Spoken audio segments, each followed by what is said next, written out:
My ex-husband left me for our friend, and everyone supports it.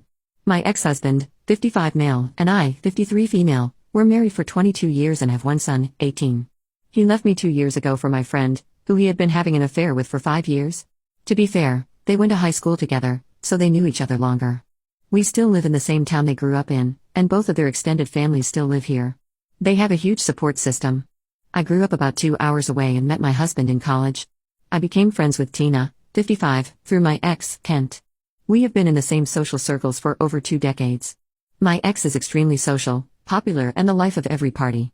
Everyone knows him and everyone loves him. Tina has always been sweet, kind, and loving. She has always been very loved by everyone. My marriage has always been tough. My ex physically abused myself and my son.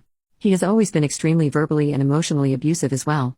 I know I should have left him the first time he put his hands on my son, but he convinced me that no one would believe me because everyone loves him.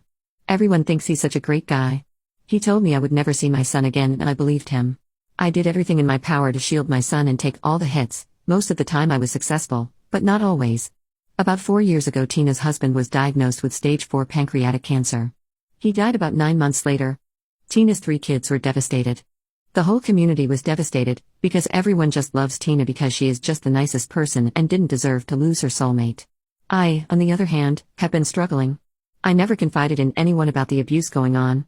I was embarrassed and ashamed. I wasn't protecting my only child. I was a stay-at-home mom and my ex owned his own successful construction company. On the outside we were perfect. I went back to school to become a teacher so I could support myself when I eventually could leave.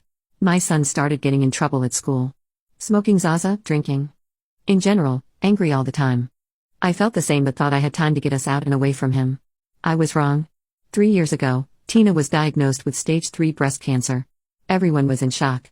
No one could believe so soon after her husband, that she too would be dealing with cancer. The community rallied around her and the kids, Facebook posts non-stop about being their strength in the weeks following the news. That's when Kent came home, packed his bags and with the cruelest tone yet, told me that Tina and him had been together for the last 5 years, they were in love and he was going to spend every last second he could with her, because life was too short. He never loved me and was only with me because she married someone else.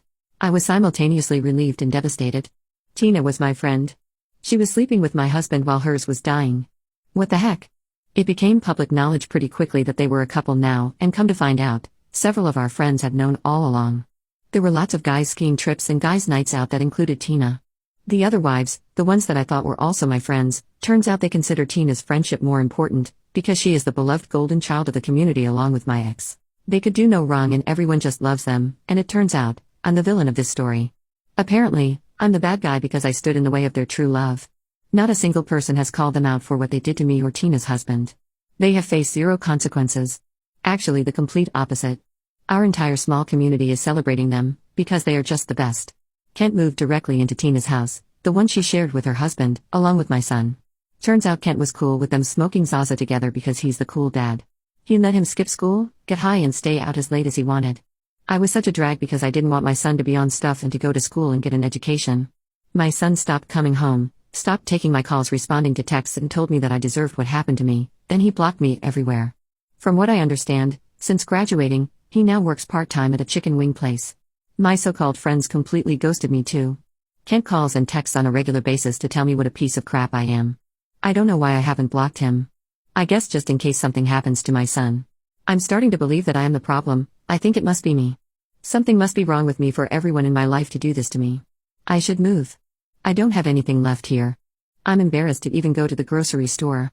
I've seen people that used to be my friends out and they just look at me funny and never say a word. I don't want any advice.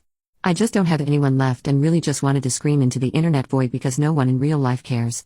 My dad died when I was 24, my mom lives in Denver, my brother lives in DC. I see them for holidays, and they check in on me to make sure I'm still alive. I thought once Kent and I were divorced my life would start over and would be amazing. It was supposed to be my second chance at life. It's just the opposite. It's so much worse. How can that be? Why don't I deserve happiness? Before you come for me, yes, I'm in therapy, yes, I'm exercising every single day and am in the best shape of my life, yes, I'm finding new hobbies. But I just can't get over the complete betrayal of my good friend and all the other people I thought were friends. Not a single person in the crappy community has been kind to me since this all came out. Not one. My whole adult life has been a lie and I'm struggling. That's it. End of rant.